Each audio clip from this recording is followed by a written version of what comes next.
નમસ્કાર. માનનીય આચાર્યશ્રી, ઉપાચાર્યશ્રી, વંદનીય ગુરુજનો, અધ્યાપક મિત્રો તેમજ વાલી વિદ્યાર્થીની બહેનો, એનએસએસ અંતર્ગત પોષણ પખવાડિયા વિષયક એક જાગૃતિ ફેલાવવા માટેની મુહિમ ચાલી રહી છે.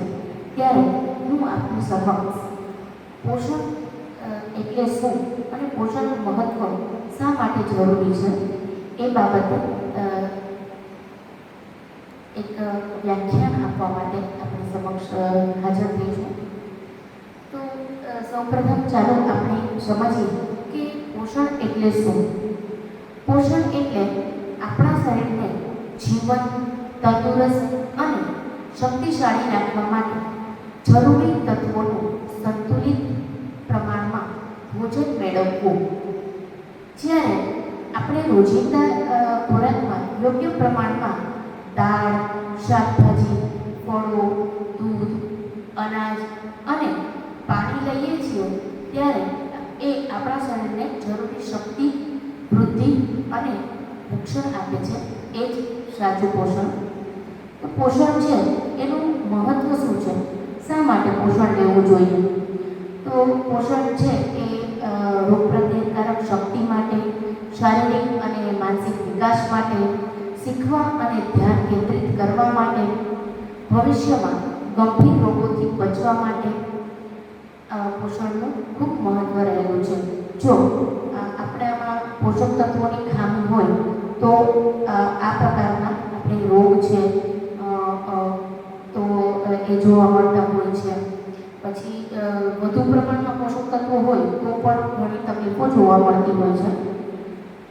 પોષક તત્વો અને તેનું મહત્વ એટલે કે વિવિધ પ્રકારના પોષક તત્વો રહેલા હોય છે જેનું અલગ અલગ મહત્વ હોય છે. જેમ કે પ્રોટીન. તો પ્રોટીન છે એ શા માટે મહત્વનું છે? તો પ્રોટીન છે એ શરીરની ઉર્જા અને નવી કોશિકાઓ બનાવવા માટે ખૂબ જરૂરી છે. તો પ્રોટીન છે એ આપણને ક્યાંથી મળે? એના સ્ત્રોત શું છે? ક્યાંથી મળશે આપણને પ્રોટીન?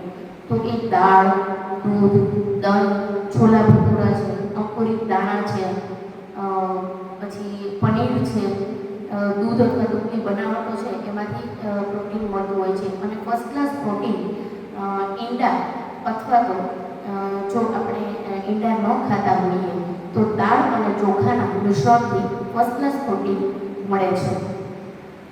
ત્યારબાદ છે કાર્બોહાઈડ્રેટ. તો કાર્બોહાઈડ્રેટ છે એ તાત્કાલિક ઉર્જા માટે ખૂબ જરૂરી છે. તો કાર્બોહાઈડ્રેટ છે એ આપણને ક્યાંથી મળશે? તો ઘઉં, ચોખા, બાજરી, રોટલી વગેરેમાંથી આપણને કાર્બોહાઈડ્રેટ પ્રાપ્ત થાય છે. તેવી જ રીતે ફેટ.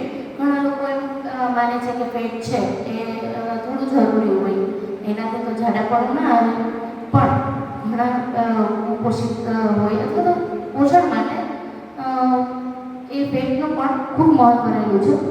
શા માટે ફેટનું મહત્વ છે? તો એ શરીરને ગરમી અને ઉર્જા આપે છે. હવે વ્યક્તિમાં જો ફેટનું પ્રમાણ ઓછું હોય તો એની શક્તિ પણ ઓછી જોવા મળતી હોય છે. એનામાં શરીરમાં ગરમી અને ઉર્જા છે એ વ્યવસ્થિત રીતે કામ ના કરતી હોય તો કહેવાય કે એ પણ એક કુપોષિતનો એક ભાગ કહેવાય છે. તો આપણે ફેટ છે એ શેમાંથી મળે છે? તો ફેટ છે એ આપણને તેલ, ઘી, મગફળી, બદામ, તેલીબિયા વગેરેમાંથી ફેટ પ્રાપ્ત થાય છે. તેવી જ રીતે વિટામિન. તો વિટામિન છે એ ઘણી પ્રકારના હોય છે. જેમ કે vitamin A, D, E, K, vitamin B નો જૂથ એટલે કે vitamin B1, B2, B3, B6, B12 એ વિટામિન B જૂથ કહેવાય છે.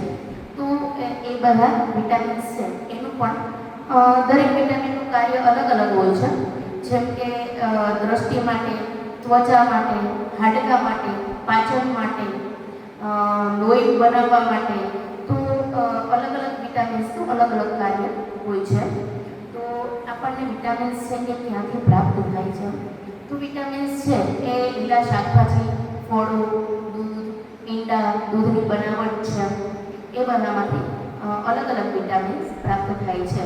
જેમ કે આપણે જાણીએ છીએ ગ્રીનરીમાંથી વિટામિન એ મળતું હોય, તો આંખો માટે વિટામિન એ ખૂબ જરૂરી છે દ્રષ્ટિ માટે.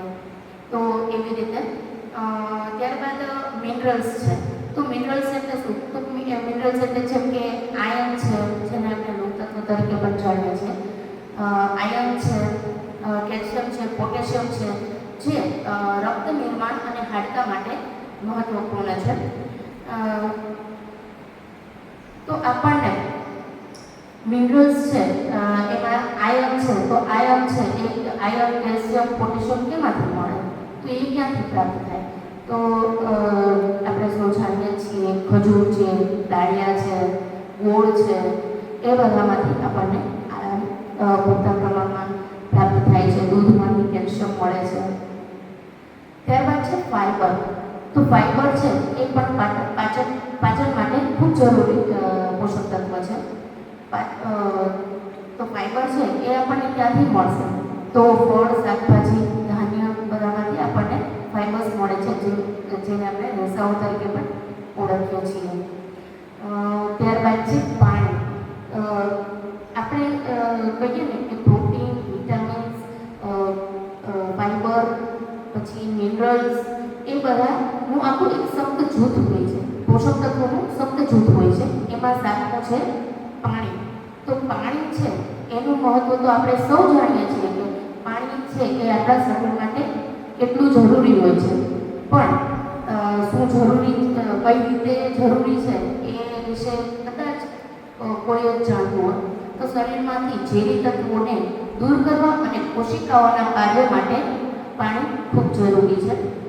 કિશોરીઓમાં હવે આપણે એક બીજી વાત કરીશું કે કિશોરીઓમાં આયર્ન અને વિટામિન B12 નું મહત્વ શા માટે છે? તો કિશોરીઓ છે એ એની ઉંમરમાં શારીરિક વૃદ્ધિ ઝડપથી